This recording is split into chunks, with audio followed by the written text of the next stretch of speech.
안녕하세요. 재테크하는 아내 구채희입니다. 조금 늦었지만 1월 가계부 결산을 가지고 왔습니다. 저희 집은 결혼 6년차 3인 가구 신혼부부이고요. 38개월 아이를 양육을 하고 있습니다. 남편은 공무원 직장인이고요. 저는 보시다시피 프리랜서, 블로그도 하고 유튜브도 하고 강의도 하고 책도 쓰고 그런 사람이고요. 저희 집은 2024년까지 순자산 20억 만들기 챌린지를 진행하고 있습니다. 저는 가계부를 쓸 때 연도가 바뀔 때 하는 일이 있어요. 새해가 되면 고정 생활비 말고 예비비로 지출하는 항목들이 꽤 많거든요. 1년 동안 예비비가 얼마나 들어갈지 리스트를 쭉 적어보고 그에 따른 금액이 얼마나 필요한지를 미리 계산을 해놓습니다. 이걸 하지 않고 바로 가계부를 쓰면 무역적으로 하다가 갑자기 큰 금액이 나간 거예요. 그러면 그 달에는 지출이 완전 마이너스가 되는 경우도 있거든요. 관리가 안 되기 때문에 1년 단위로 예정되어 있는 큰 돈이 들어가는 것, 자동차 세금이 있고 재산세 같은 것도 있고, 올해는 어떤 가전가구를 새로 바꾸겠다. 저는 올해 10년 만에 노트북을 바꿨거든요. 핸드폰 교체하는 것들, 그런 이슈는 미리 예정이 되어 있잖아요. 관련 금액은 얼마인지를 적어보고 한 300만 원이 되는구나, 500만 원이 되는구나, 이런 식으로 정리가 돼요. 만약에 내가 여유 현금이 있으면 이 예비비 300, 500을 미리 별도의 통장에 빼놓는 거고요. 너무 빠듯하다 하시는 분들은 예를 들어 300이다. 한 달로 치면 25만 원씩이잖아요.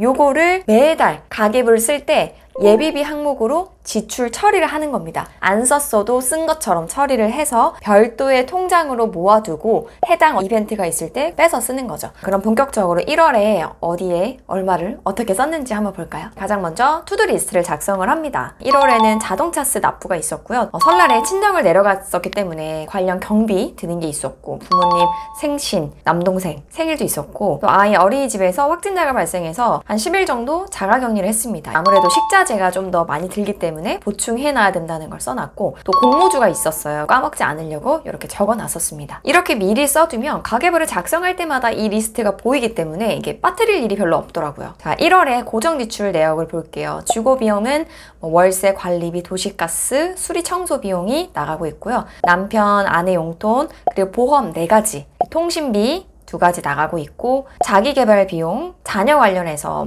태권도나 어린이집 특활비, 그리고 쿠팡 회비, 이렇게 해서 약 308만 원 정도 나가고 있습니다. 저희 집은 월세 160만 원이 포함되어 있기 때문에 거의 직장인 한 달 월급 정도가 나간다고 보시면 돼요. 만약에 우리 집은 월세가 없다, 혹은 대출이자가 없다 하시는 분들은 한 140만 원 정도 고정지출로 나가고 있구나 라고 생각하시면 되고, 사실 제가 고정지출 항목이 많은 편이 아니거든요. 그런데도 세어보니까 16개에 달하더라고요. 20개 이상 고정지출 이 항목이 넘어간다 그러면 무조건 줄이셔야 됩니다. 자, 그럼 항목별로 한번 볼게요. 주거비용은 총 199만 원을 썼습니다. 월세가 나갔고, 제가 신축 아파트 분리형 투룸에 살고 있거든요. 공급 면적 29평 정도 되는데 관리비가 한 19만 원 정도 나옵니다. 여기 전기료나 커뮤니티 시설 관리비가 2달 전부터 추가적으로 좀 포함이 되더라고요. 그리고 이제 아이가 작년 12월에 만 36개월이 이제 끝났어요. 전기료 할인을 더 이상 받지 못해서 조금 부담이 더 늘었습니다. 도시가스는 7만 원대가 나왔고요. 한겨울에 사용한 것 치고는 생각보다 적게 나온 것 같아요. 실내 온도를 보통 한 23도 정도로 유지를 하고요.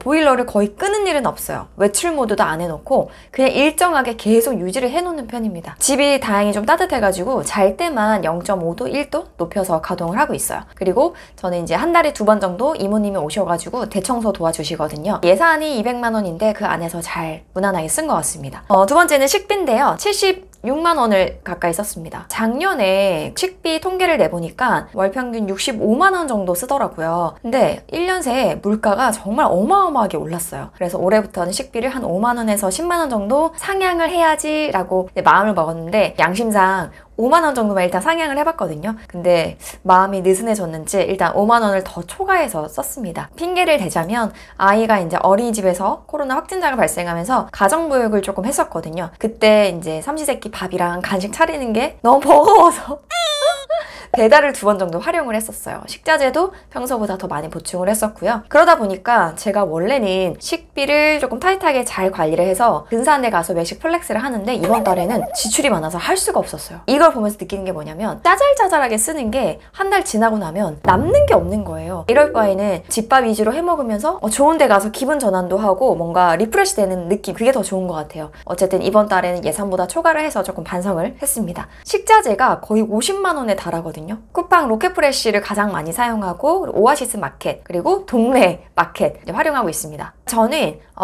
모든 식자재를 다 재료 손질해가지고 막 요리해가지고 먹진 않아요. 밀키트를 사도 그거를 집에서 해먹는 거면 그것도 집밥이라고 생각을 하거든요. 왜냐면 외식보다는 훨씬 부담이 적기 때문에. 그리고 워킹맘 분들은 이 집밥을 하나부터 열까지 다 해먹는다고 생각하면 정말 스트레스 받아서 오히려 돈을 더 많이 쓰게 될 거예요. 그래서 저는 적절하게 냉동식품, 그리고 밀키트 자주 활용하고 있습니다. 제가 실제로 구매했던 내돈내산 아이템들은 더보기란에 제가 남겨놓을게요. 생활용품도 12% 정도 초과했네요. 예산을 22만 원 정도 썼는데요. 일단 제가 2년 전에 무선 청소기를 구입했었는데 흡입력이 너무 약해져서 수리를 맡겼거든요. 병행해서 쓸 유선 청소기를 새로 구입을 했습니다. 이건 예정된 지출이긴 했었는데 그래도 초과가 됐네요. 그 외에도 제가 이제 노트북을 구입을 했거든요. 거기에 따라서 이제 거치대나 노트북 가방 같은 게 이제 필요하더라고요. 근데 여기서 또 느낀 게 하나의 물건을 사면 연쇄 소비가 발생을 하는 거예요. 그러니까 그것들도 모이면 꽤 큰 지출이 되어 있는 거더라고요. 진짜 필요한 소비인가? 이번에 이제 결산을 하면서 한 번 더 반성을 하게 된 것 같아요. 꾸민비는 예산의 절반밖에 쓰지 않았어요. 73,000원 썼습니다. 아이 이제 미용실 가서 커트 1회 한 거, 그리고 나머지는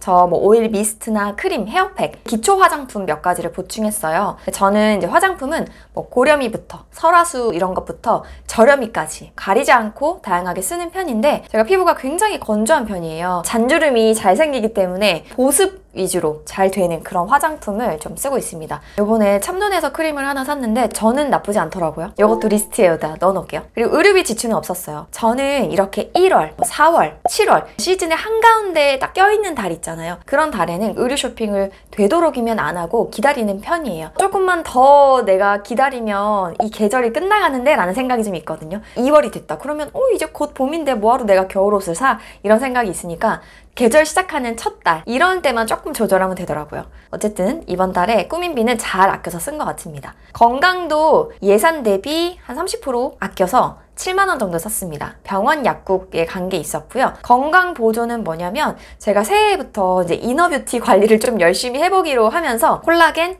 비오틴, 양배추 황까지 영양제를 좀 여러 구입을 했어요. 저희 가족이 먹는 영양제가 10가지가 넘더라고요. 근데 진짜 나이가 들었다는 게 느끼는 게 20대 때는 누가 줘도 선물해줘도 안 먹었거든요. 사실 엄마가 한약 같은 거 한 번씩 해주실 때 있잖아요. 제가 또 타지에서 일을 했으니까 이제 안쓰러우니까 몇십만 원 들여가지고 한약 막 통째로 한 박스씩 보내주고 했는데 솔직히 10분의 1도 못 먹고 거의 버렸거든요. 근데 지금은 진짜 누가 영양제 같은 거 선물 주면 너무 좋고 집에 있는 거 하나라도 더 챙겨 먹으려고 하고 아빠들 막 왜 이렇게 저렇게 챙겨 먹나 했는데 제가 그러고 있습니다. 지금 자기계발비는 예산 안에서 잘 썼습니다. 남편 축구교실 회비 7만 원이 매달 나가고 있고요. 밀리에서 이제 연간권을 또 새롭게 결제를 했습니다. 그리고 엄마표 영어책 한 권을 같이 구입을 했어요. 저는 이제 시간이 없다 보니까 아이 재울 때 그 오디오북을 켜놓고 잘 듣는 편이에요. 30분, 1시간 정도 이렇게 활용하려면 읽는 책보다는 오디오북이 되는 그런 서비스가 좋더라고요. 밀리의 서재도 이용을 했고 윌라도 계속 이용을 했어요. 밀리의 서재는 이북 위주예요. 오디오북은 굉장히 유명한 책들 위주로만 되어 있고 아니면 굉장히 요약된 거 30분짜리 이런 게 있고 윌라 같은 경우에는 오디오북 중심이에요. 모든 책들이 다 완독을 할 수 있게끔 성우가 다 읽어주거든요. 필요에 따라서 여러분들 선택을 하시면 될 것 같고 자동차는 예산 안에서 39만 원을 썼는데요. 1월에는 자동차세를 납부하기 때문에 평소보다 예산이 넉넉합니다. 연납 할인을 매달 받고 있거든요. 근데 제 차량이 중고인데 벌써 한 10년이 넘어가요. 감가상각이 많이 돼서 올해는 세금이 한 15만 원 정도밖에 안 나오더라고요. 주유비 같은 경우에는 2번 넣어서 9만 원이 나오고요. 월평균 10만 원 내외로 나오고 있습니다. 택시비는 일 관련해서 미팅이 있거나 어떤 인터뷰가 있을 때 빼고는 택시를 잘 타지 않는데 차가 없이 아이와 외출하는 경우가 있어요. 그럴 때는 필요하기 때문에 썼던 비용이고요. 또 추가로 새해에 들어서 엔진 오일을 새 걸로 싹 교체를 했어요. 관련 비용이 9만 원이 발생을 했습니다. 사실 차량 관련 지출은 전적으로 남편에게 거의 맡기는 편이고요. 제가 주로 돈 관리를 하지만 특정 영역 몇 가지 정도는 남편에게 위임을 해서 책임감을 좀 주는 그렇게 하고 있는데 문제는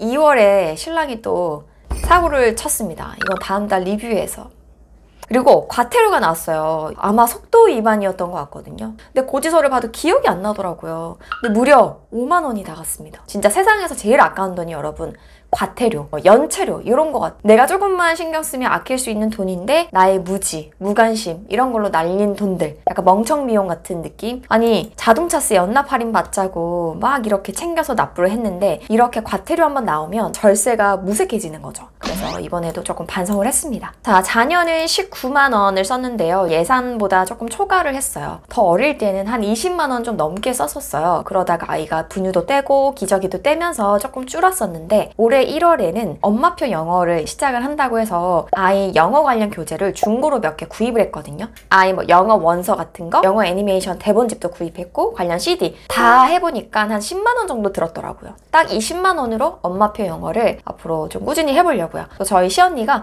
영어책을 몇십 권 물려주셔가지고 집에 영어책이 금 많아졌어요. 원래는 영어책이 한두 권밖에 없었거든요. 누가 책 물려준 거에 하나둘씩 끼어있던 그런 책밖에 없었는데 갑자기 많아졌습니다. 사실 고민을 참 많이 했어요. 영어 책 막 찾아보니까 너무나도 유명하고 좋은 책들 막 몇백만 원대 하는 것들도 있고 막 끝이 없더라고요. 근데 돈을 많이 쏟아부으면 분명히 아이를 다그칠 것 같은 거예요. 본전 생각이 나잖아요. 인풋 대비 아웃풋이 잘 나올까를 뭔가 따질 것 같은 거예요. 내가 가르치는 것도 아니고 그냥 집에서 영어 쓰는 환경을 만들어주려는 거니까 그렇게 많은 비용을 투자하지 말자 라고 해서 그렇게 했고요. 또 아이가 태권도를 다니고 있는데 신용카드 1타 3만 쿠폰 아시죠? 그거 활용해서 5만 원만 부담을 했습니다. 그 외에는 육아용품으로 뭐 유아 방석, 그리고 버블바스, 트램폴린도 중고로 5천 원에 구입을 했고요. 또 어린이집 특활비가 월 2만 원씩 나가고 있거든요. 다 하다 보니까 19만 3천 원 많이 초과가 됐어요. 요거는 이제 다음 달에 15만 원으로 계속 갈지 아니면 조금 상향을 해서 20만 원 정도로 잡아볼지 고민 중입니다. 이렇게 예산을 세워놓지만 한 2, 3개월 정도 써보면서 좀 더 상향을 할까? 좀 더 줄일까? 유지를 할까? 이렇게 판단을 하는 편이에요. 반려동물은 예산대로 3만 원 안에서 잘 썼습니다. 2달에 한 번씩은 강아지 간식을 좀 보충을 하거든요. 아프지만 않으면 크게 반려동물에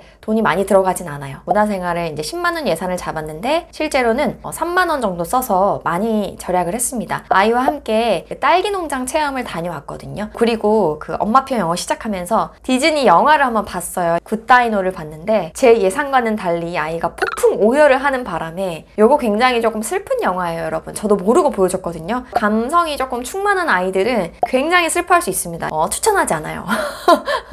자, 경조사비는 예산보다 적게 썼어요. 설도 있고 하니까 또 경비도 많이 들 것 같아서 50만 원으로 잡았는데 40만 원 정도 썼고요. 설날이 1월 말이랑 2월 초에 걸쳐 있었잖아요. 그래서 양가 부모님 경조사비도 쪼개서 지출을 할 수 있었어요. 부모님께는 각각 용돈을 드리진 않았고요. 요번에 이제 시댁에서는 3월에 이사를 가시기도 하고 또 그때 생신도 계셔가지고 겸사겸사 식기세척기를 하나 사드리기로 했고요. 친정 같은 경우에는 저희 엄마가 항상 설에 생신이 끼어 있으세요. 용돈을 드릴까 하다가 TV가 조금 오래돼가지고 그거를 상반기에 바꿔드리기로 했어요. 그래서 이번에 용돈 명목의 지출은 크게 없었습니다. 대신 뭐 간장게장이라던가 뭐 양배추왕 같은 거, 제가 먹어보고 좋았던 건강기능식품 같은 거 있잖아요. 그거 선물해드리고 또 집에 방문할 때 좋은 먹을거리를 사간다거나 함께 외식을 했을 때 돈을 부담한다거나 이런 거 위주로 경조사비를 썼어요. 이번 달 경조사비가 생각보다 낮을 수 있었던 게 원래는 신랑이 이제 공무원인데 그 경조사가 굉장히 많이 발생을 하거든요. 근데 이번 달에 처음으로 한 건도 발생하지 않은 거예요. 덕분에 경조사비를 40만 원 선에서 선방할 수 있었어요. 나머지는 용돈 매달 똑같고요. 저는 프리랜서라서 점심 식대나 교통비 이런 거는 들어가지 않아요. 보험료 4가지도 똑같고요. 45만 원 정도 나가고 통신비는 제 핸드폰 요금 그리고 인터넷, 저희 집은 케이블은 연결해서 보지 않아가지고 관련 비용은 없고요. 남편은 회사 폰을 사용하고 있어서 따로 들어가는 돈은 없습니다. 기타 서비스는 쿠팡 회비 2,900원입니다. 제가 현재 구독하고 있는 서비스가 쿠팡 회비랑 네이버 멤버십 플러스 그리고 유튜브 프리미엄 이 3가지인데요. 유튜브 프리미엄은 저랑 남편이 용돈 안에서 각각 지출을 하고 있습니다. 이렇게 해서 1월 생활비 총액은 533만 원이 나왔습니다. 순수하게 부부 관련한 지출은 한 333만 원 정도고 아이 관련은 40만 원 그리고 월세 160만 원 포함이 되었고요. 여기서 빠진 게 있어요. 예비비 지출로 노트북 구입 비용을 썼거든요. 이것도 120만 원. 노트북까지 포함하면 653만 원이 되고요. 보통은 이제 생활비랑 비상금 통장을 별도로 관리를 하고 있죠. 여기서 중요한 건 여러분들이 가계부를 처음 쓰실 때 예산을 세워 놓으실 거예요. 어떤 집은 뭐 300만 원 안에서 쓰기, 250만 원. 내가 세운 예산 안에서만 잘 지켜냈으면 상관이 없는 거거든요. 저는 그렇게 생각해요. 이번 달에 제가 세웠던 예산은 547만 원이었습니다. 그런데 실제로는 533만 원을 썼어요. 예비비 지출 빼고요. 예산 대비는 3% 정도 아껴서 잘 썼기 때문에 중간중간 초과가 된 항목도 있었지만 그래도 나와의 약속을 잘 지켰다. 이렇게 볼 수 있습니다. 오늘 제가 준비한 영상은 여기까지고요. 다음 달 리뷰에서 또 만나요. 내 편들 안녕!